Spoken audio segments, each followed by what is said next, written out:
We are exactly 1 month out from signing day, and things are heating up on the trail, but we're looking ahead to the 2026 class because the number one player is looking around. USC quarterback commit Julian Lewis spent the weekend at a future Big Ten foe. And high school playoffs have produced some instant classics, and we're going to highlight the game of the weekend and what it means for quarterback recruiting. Plus, we're bringing you a live commitment. The number one corner in Arizona is set to make his decision live on our show. So stick around to see Cree Thomas make his pick. The college football recruiting show starts right now.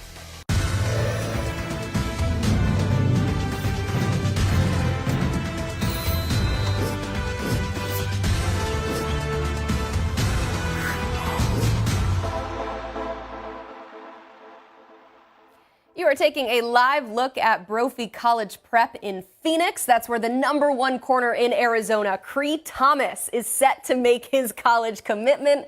We will bring you that decision live in just a bit. Alongside Blair Angulo, I'm Emily Proud. Submit your questions in the chat, subscribe to the YouTube channel. Also like this video so we know that you're watching. You hit that like button, and we're going to hit the headlines because there are plenty. As the college football season winds down, the coaching carousel picking up steam. The latest, Syracuse firing head coach Dino Babers on Sunday. The Orange fell to 1-6 in ACC play with a loss to Georgia Tech. From a recruiting standpoint, Blair, what does the next coach have to do to get this program back on track? Well, it's a difficult place to recruit to, especially if you're not winning games in the ACC. But the next coach has to hit the trail hard. Only one top 50 finish in recruiting for Dino Babers in his 8 classes just isn't going to get it done. In transfer news, Texas Tech quarterback Tyler Shuck has hit the portal. He will be eligible as a grad transfer wherever he ends up. So, Blair, how sought after a prospect do you anticipate he'll be? Shuck should have plenty of suitors. He's a former 4-star quarterback from the state of Arizona who signed with Oregon out of high school. We'd anticipate that he will be a hot name given his experience. Over 4,600 passing yards in his career makes him an attractive option.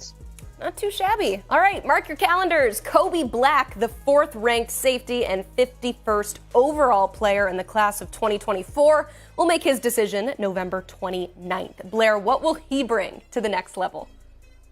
He's a terrific defensive back prospect who can make plays at corner. He can also cover the slot given his length and instincts. He's a versatile defensive back and one of the better prospects in that class. No matter where he ends up, he's going to be able to have a chance to make an impact. Meanwhile, the top-ranked player in the class of 2025 was in Knoxville this weekend. David Sanders visiting Tennessee. Now, we've discussed him many a times on this show, but please remind the people, what kind of talent is Sanders? Emily, I'm not the nickname guy. I think we know that that title belongs to our director of scouting, Andrew Ivins, but I want to start calling David Sanders the franchise. He's what you look for in a true left tackle, a player you build that program around. Tremendous talent, and the Vols made another strong impression. Not sure what impression they made on the field, but hopefully with the recruit. We got one more.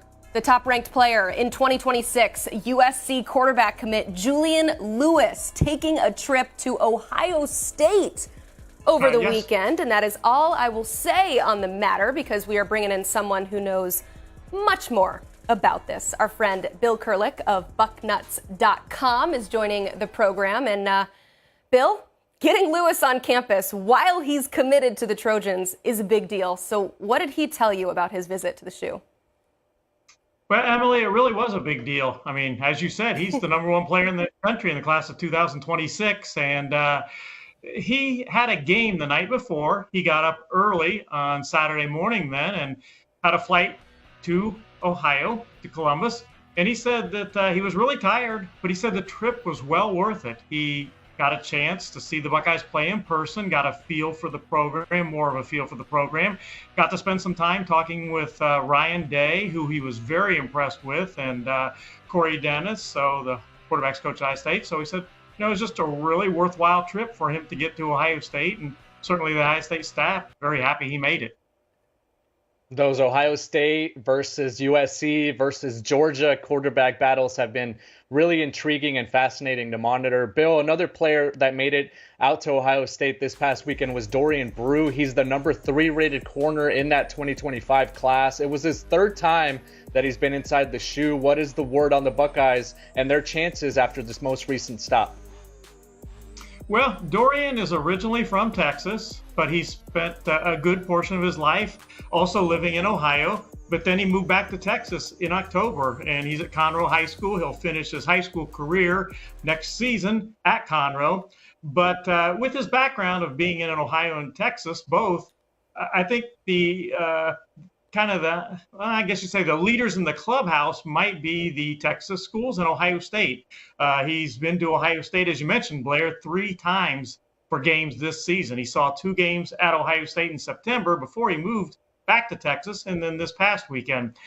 He has been to Texas A&M a number of times as well, and that was maybe his favorite school growing up. So, it really could be an interesting battle between Ohio State, Texas A&M, and there's a couple other schools in the mix certainly too.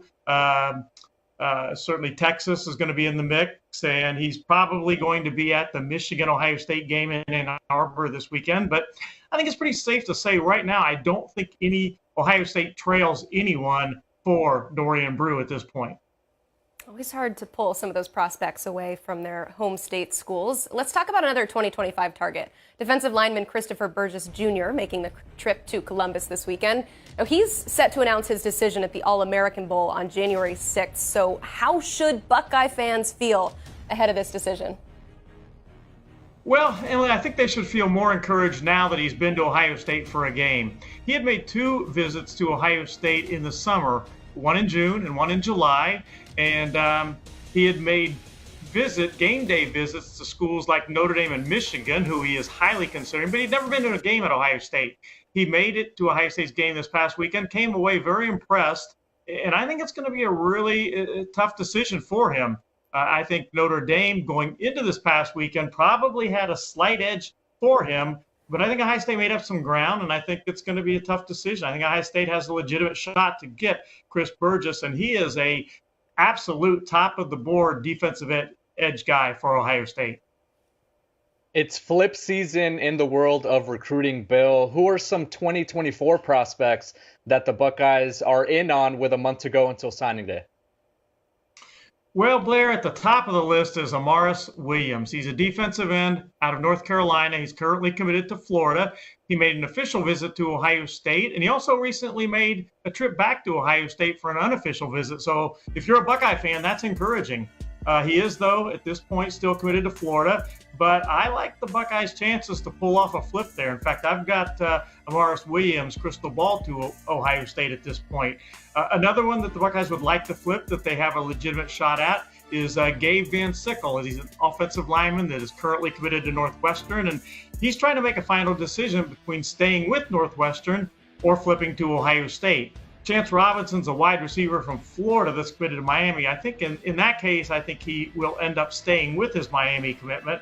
But there's 1 or 2 other guys to keep an eye on. Coy Parrish, he is a safety from Minnesota that's committed to Minnesota that is planning to make a visit to Ohio State in December. And then there's Nick Rodriguez, a linebacker committed to Missouri, who also recently made an unofficial visit back to Ohio State after making an official visit with the Buckeyes in June. Speaking of flips, it would not be an Ohio State segment unless I asked about the top prospect in this current class, Jeremiah Smith. He is, of course, still committed to the Buckeyes, but he just cannot stay away from Florida State. He plans to go visit them one more time before signing day. So I've got to ask, how worried should Ohio State be about a possible flip here? Yeah, he has made it an interesting recruiting journey. He's been committed to Ohio State for a long time, but he has taken a lot of visits. And Emily, as you mentioned, Florida State is currently the hot topic when it comes to possibly flipping for Jeremiah Smith. But, I think basically that as long as Ohio State, Ryan Day is at Ohio State, and Brian Hartline remains at Ohio State, the wide receiver coach and the offensive coordinator, I think the Buckeyes are in good shape as long as those 2 remain at Ohio State. Now, certainly, you would prefer he does not continue to take visits, but I think he will get back to Florida State. He has said he plans to, so you take his word at it. But I think it'll be a tough pull for Florida State to flip him. Not impossible necessarily, but again, as long as Hartline and Day at Ohio State, I like the Buckeyes' chances there. And he has been really transparent, right, on social media, saying, I'm going to go to this place, I'm going to go to that place. He'll send out emojis, and it's been a really interesting part of his recruitment because he's been open about going to some of these schools, going on some visits, but staying firm with that commitment to Ohio State. The Buckeyes, meanwhile, hit the road. They're going to Ann Arbor for a humongous matchup against Michigan. And these two schools, Bill, usually battle for the same recruits. How big is the game from a recruiting standpoint? Well, it's big, certainly. I always say that recruits almost never choose their school on the basis of one game, but they can be very impressed on the basis of that one game for sure. And if Ohio State can go up there and get the win in Ann Arbor, I think that it will really help the Buckeyes recruiting with the class of 2025, because there's going to be a lot of great players, especially from the class of 2025 at that game. And we've already talked about two of them. Chris Burgess is going to be at that game, and Dorian Brew is going to be at that game. And that's two of the top Ohio State and Michigan. Well, Bill, they may not pick a school based on a game, but perhaps the game. Thank you so much for joining us. Check out bucknuts.com for all things Ohio State. The Buckeyes currently, they're the second ranked class in the nation. And as we just talked about, it is the game week. So make sure that you are following along at bucknuts.com. An instant classic in high school football playoffs in California last night. St. John Bosco and Centennial. The Huskies score with 8 seconds left. They're going for two here for the win. But Bosco stuffs them, and they end up winning this one 43-42. That's Notre Dame commit Kingston Viliamuasa getting the push up front. Bosco punching their ticket to the championship versus Mater Dei and Blair. Bosco won the game, but Centennial quarterback Husan Longstreet, who is the fourth-ranked quarterback in 2025, he put his team in position to pull off a magical comeback. Of course, it was stopped short, but despite that, what do you overall take away from his performance? I thought he was spectacular, and this is a reason why Centennial was as competitive against St. John Bosco as they were. They went toe-to-toe with one of the best teams in high school football with a lot of neighborhood kids, and it was because of Husan Longstreet, who was able to do inside the pocket, outside the pocket, rolling out, throwing on the run. He was really good with his timing. I thought his immediacy in terms of getting the ball out of the backfield was really impressive. He usually picks his target and is able to connect right away. I also like his dual threat ability. I think he's a pass first quarterback, a player that's trying to make plays with his arm, but that doesn't mean he's going to slow down and not use his legs when he can. And I think that's an effective part of his game that's making him such an attractive option in the 2025 class. Yeah, and talking about his recruitment of the top 10 quarterbacks in the 2025 class, 6 already committed, but Longstreet is not one of them. So what kind of domino effect will his eventual commitment have at the quarterback position for next year's cycle? Well, there's a number of teams that already have their commits in 2025. Ohio State, Notre Dame, Oregon. But he does have a top 8 that he released earlier this month. He's got, a number of schools that he's kind of continued to look at: Florida State, Louisville, Miami, Michigan, Ole Miss, Oregon, UCLA, and Washington. Has taken some visits this season. And when you think about the big heavy hitters atop the 2025 rankings, like Bryce Underwood, like George McIntyre, and Husan Longstreet, I think belongs in that same conversation among the top 5 in the country in terms of the recruitment and the ability for him to kind of garner headlines. He's going to be able to take some visits next year and go and check out some schools. I think he wants to narrow his decision down for a summertime decision, which means he will be taking some official visits or maybe getting out to some college campuses. But there are some schools on that list that will likely be waiting until Husan Longstreet is able to make his decision before moving on to option B or option C, because he's that type of talent, that type of dynamic quarterback, and he's the type of player that you build an offense around. I can't remember a quarterback from the Inland Empire here in Southern California with as much of a versatility back there. Maybe you have to go back to a CJ Stroud or a Jaden Daniels to kind of look at. That's the type of talent we're talking about right now. Another guy who's a talent on that offense is Centennial running back Cornell Hatcher. 44 carries, 215 yards, and 5 touchdowns. Blair, he now has over 2,000 yards and over 40 touchdowns this season.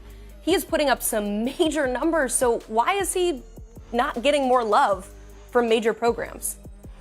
I think it goes back to the conversation we've had on this show a number of times, especially with Andrew Ivins, who has said that the running back position has just been devalued when you think about the NFL, when you think about the college game, and now it's trickled down to the high school ranks as well. I just don't know if there's quite an emphasis on running backs anymore. I think these college coaches, the staffs, the recruiters can just go down maybe a level and go down to the group of 5 level and go and get a running back and maybe not wait for a player to develop. Now, Cornell Hatcher does have offers. He has double-digit offers. In fact, a number of Ivy League schools. He has some group of 5 options on his list as well. And maybe that's a player that has to go and prove it at the college level before some of these other Power 5 schools jump in there. But there's no question that he's got the ability. He's been really productive, really fun to watch on Friday night against St. John Bosco, the way he was able to pick up tough yards after contact. And I think his breakaway speed really made him stand out that night as well. So a player that is certainly worth monitoring and could be under the radar as we move forward the early signing period. Yeah, he has certainly a lot to be proud of at the high school level. I mean, 2,000 yards is unbelievable. I hope he got a nice ice bath after that game. Let's talk about another 3-star prospect. Bosco quarterback Caleb Sanchez, he also had a spectacular game. 6 touchdowns for him. Also, he's on the market and having a very productive senior campaign. So what's preventing big programs from coming after this guy? Another player that I think was just affected by the pandemic because the quarterback dominoes have been trickling down in the college ranks, right? You look at some of the players that are becoming available and taking up spots on rosters. We just mentioned Tyler Shuck at the top of the show. He's going to be on his 3rd school. He's already played 5 seasons in college football, and the effect is players like Caleb Sanchez now not having an opportunity to go into a program. The other thing that affected him was the quarterback depth chart at St. John Bosco the last couple of years. They had Caden Hauser, who was just the Big Ten Freshman of the Week at Michigan State. And then they also had Pierce Clarkson, who's a true freshman at Louisville. He followed in the footsteps of a DJ Uiagalelei and then a Josh Rosen, who was there before then. So St. John Bosco has been turning out quarterbacks. Caleb Sanchez is the latest one. Maybe just didn't have enough film heading into his senior year to garner the type of offers that maybe he would have right now. And by this time in the recruiting cycle, it might be a little bit too late. There are too many schools that have already filled up their quarterback spot, and the ones that haven't are maybe waiting to see what happens with their QB room in the transfer portal before going out and getting a college-ready quarterback. So Caleb Sanchez, another player like Cornell Hatcher, who will probably have to go prove it at the group of 5 level before getting his chance at the Power 5. Interesting to see the effects of the transfer portal and what it's having on high school recruiting. I'm sure we'll talk about it in depth on our 5-hour transfer portal show. It's coming up in early December. We are your headquarters for all things portal and signing day. It is about to be a pretty wild December for roster movement. So tune in to the Transfer Portal Palooza on December 4th and our all-day National Signing Day coverage on December 20th. We are minutes away from bringing you the live commitment of Cree Thomas. Before we get there, though, let's tell you a little bit more about the Brophy College Prep cornerback. He is the #1 player at his position in the state of Arizona, 29th overall. Got some good size, 6'1", 175, and after a long recruiting process and over a dozen offers, he has narrowed it down to just 3 finalists. A lot of schools still in the mix for him: Arizona, Notre Dame, and Wisconsin. Blair, before we invite him on the show, tell us real quick what kind of player are one of these programs about to land? One of my favorite defensive prospects that I've been able to see in person this fall. Really long, instinctual, athletic, versatile in the secondary, can play corner, can shut down a receiver, but also has the length and the awareness to play safety. The game that I went to, he had a couple interceptions playing the safety spot. That's where he's going to be able to make an impact on Friday nights, because if he's lining up on one side of the ball, you know where the quarterback's not going to throw it? Cree Thomas's way. Just he's too dominant on the edge, too dominant on the perimeter. But it's been remarkable to see him make an impact at safety this season. Dominant. One of your favorite defensive prospects. I love it. I'm in. Let's go ahead and find out where he's headed, shall we? We are heading out live to Phoenix, Arizona, and welcoming in the man of the hour, Cree Thomas. Cree, thank you so much for being here. Let's start off first by telling us how this recruiting process has been for you. You know, this recruitment process has just been a blessing. I'm super thankful for everything, and thank you guys for just putting together this live stream. Cree, you've been putting on this infinity gauntlet thing before you do put on a college football hat. You've been wearing this thing on your hand quite a bit this season because it's a turnover prop that you guys have. We're showing the video right now. You go over and put it on after your second interception in the game that we watched earlier this season. Talk us through what this means for your football team. Oh yeah, that's our Thanos gauntlet. So every time we get an interception or any turnover, we go to the sideline, we get hyped with our team, and we throw it on. So that's definitely been a cool part of this football season, and it's always fun when we get to put on the gauntlet. I hear you've been wearing it quite a bit. Must mean a lot of takeaways for you. Okay, before you announce your decision, real quick, I see you're not alone at the table, so tell us who was with you today and who would you like to thank? Yeah, so I just have my dad here, and I have my mom here, and I have all my teammates and close friends behind the camera here. I'm sure they're all anxiously awaiting to find out your decision, so go ahead, you have the floor. Well, first and foremost, I would just like to thank God. Without him, none of this is possible in the first place. I would also like to thank my family. Whether you're here right now or watching it on live stream, just thank you so much for being such a big part of my life. Specifically, I would like to thank my mom and my dad. You know, my dad, he helped me fall in love with the game in the first place, and I'm forever grateful for the man he's raised me to be and will be in the future. My mom, she's my number one supporter, my number one fan, and without her sacrifices, I don't think I would be in this position today. I also want to thank my sister, Drew. You've supported me so much throughout this journey, and just thank you so much. I also want to thank all the people who have helped develop me in the sport that I love. Coach Jewel, Coach Hyman, Coach Scott, Coach Stewart, and all the Brophy coaches, Coach Jay at LMZ, the Brigade family with Tucson Turf, and anyone who just has helped continue my development athletically. I also want to thank my teammates and my close friends. You know, you guys push me to be a better person on and off the field every single day. So just thank you for that. Lastly, I want to thank 24/7 for putting together this live stream. Thank you so much. This day, it's not just important to me because it's my commitment day. It's important to me because this is the day that my grandfather passed away a few years ago. It's been a dream of mine ever since I was little to play football on the biggest stage. And this is a dream that he was well aware of and always supported me. So I'm just super thankful that I can honor him and make my college decision on this day. With that being said, thank you to all the schools that have recruited me in this process. For the next 3-4 years, I'll be committing to the academic and athletic programs at the University of Notre Dame.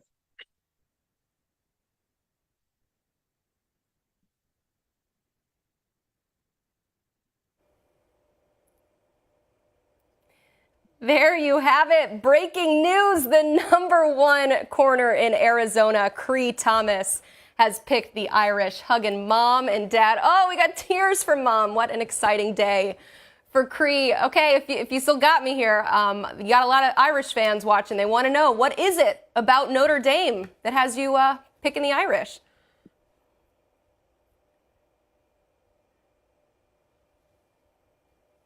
Cree, you got me? Yes, I got you. I got you. All right. Why Notre Dame? You know, the love throughout the entire process with all the coaches, that was a huge part of my decision in going to Notre Dame. Also, it's a faith-based school, and I know that I'll be able to continue my faith and be closer with God if I go there. And yeah, it's just a great program. The academics are amazing, and so that was really the reason why Notre Dame. Cree, we love your versatility. We love the impact that you're able to make in the secondary, no matter where you line up. But in your own words, what type of player is Marcus Freeman getting in Cree Thomas? I think I'm a competitor, so no matter what, on Saturdays I'm gonna go out and compete and do what I need to do in order to help my team win. All right, Cree, we got a lot of happy fans in the chat right now, so speak to them. What are they getting in Cree Thomas, both the player and the guy? You know, they're getting a super genuine guy. Just I'm very family orientated, and like I said, super competitive. I'm gonna go out there and I'm gonna do what I need to do. And yeah, thank you to the fan base for welcoming me into the Notre Dame family. I love it. Cree, congratulations. What an exciting day. Go celebrate with your family, and thank you so much for allowing us to be a part of it. Thank you. There you have it. Corner Cree Thomas will play his college ball in South Bend, Indiana. So who else do we turn to for more on this commitment than our friend Tom Loy of Irish Illustrated? Tom, how does Thomas fit into this Notre Dame defense? He's going to fit in really well, and he's probably going to do it from day one. I know he's got a long way to go till he actually arrives on campus, but tremendous pickup, 6'1", 175 pounds. I know everybody inside the Goog at Notre Dame is thrilled, especially Mike Mickens, the cornerbacks coach. Shout out to Marcus Freeman for playing a big role, Al Golden, and then also Chad Bowden, who, if you go to irishillustrated.com, you'll read a story about how Bowden played a huge impact in landing Thomas. But super instinctive kid. He's a playmaker. It's really that simple. He's polished. His friend and former teammate Benjamin Morrison is already making a ton of plays at Notre Dame, so you can count on Thomas to do the same. But this kid moves extremely well. Like I said, he's very, very instinctive. He's just a natural football player. He moves extremely well. He's polished, very advanced. He may not blow you away with his 40 time, but man, he can close quickly, and he's super physical. He's really, and Blair can attest, the nicest kid you'll come across in the 25 class, but on the field, he's an absolute dog. So really, really big pickup for Notre Dame. Yeah, really excited to see him progress and maybe how he develops physically, because he does have the frame to be able to do a variety of different things in that secondary, as we alluded to earlier. Tom, this is obviously a huge win in 2025, but with a month to go until the early signing period, who are some 2024 commits that Notre Dame fans should be excited about? Yeah, I'm not going to lie. There's not a lot of juice in the 24 class with Notre Dame. I know we were talking a while about Nnamdi Igboku, who took a visit, the big, massive 350-pound defensive tackle currently committed to Georgia, but reported earlier this week at Irish Illustrated that one's probably going to fall through. And at this point, there's really not a lot of names to talk about, but I am extremely stoked about this class, and that's really what's important. This group is loaded, and we could talk all day about Bryce Young, Kedron Young, Aeneas Williams, and my sleeper, Anthony Knapp, but the guys I really want to talk about, CJ Carr, who obviously, for years I've been talking about this kid. Tremendous talent, completed nearly 70% of his throws this year, 24 touchdowns, 9 picks, and he's going to play he was going to play in the All-American Bowl, but he's actually going to get to Notre Dame early and then enroll early and really try to push for that starting job with Sam Hartman leaving. So keeping on him, he's a big-time talent. Another one, receiver Cam Williams, a 5-star according to the composite. Really tremendous player, 37 catches for just shy of 1,000 yards this year. Freaky athletic, that athleticism, that speed, that power, that polish allowed for him to score 12 times this year. Just a freaky talent that Notre Dame really hasn't landed a kid that looks like that physically. I keep talking about Julio Jones physically, comparing him to just a really good player that I think will play early at Notre Dame. And then lastly, Blair, I know this guy really well, Kingston Viliamu-Asa, over 110 tackles this year, 13 for a loss, 2 sacks, got a pick already. Just a big time talent, an elite player that may be the best linebacker, maybe the best defensive player in all of America. So really good pickup for Notre Dame there. Love it. Tom, thanks for popping on and breaking down this commitment. For more on all of it and everything that's happening with the Irish, check out irishillustrated.com. Tom and the gang has you covered on all things Notre Dame. Speaking of having you covered, we got a new Top 247 update coming out tomorrow, so be sure that you are tuned in to the Football Recruiting Podcast at 5 o'clock Eastern right here on the 24/7 Sports YouTube channel. For Blair Angulo, I'm Emily Proud, and this is the College Football Recruiting Show.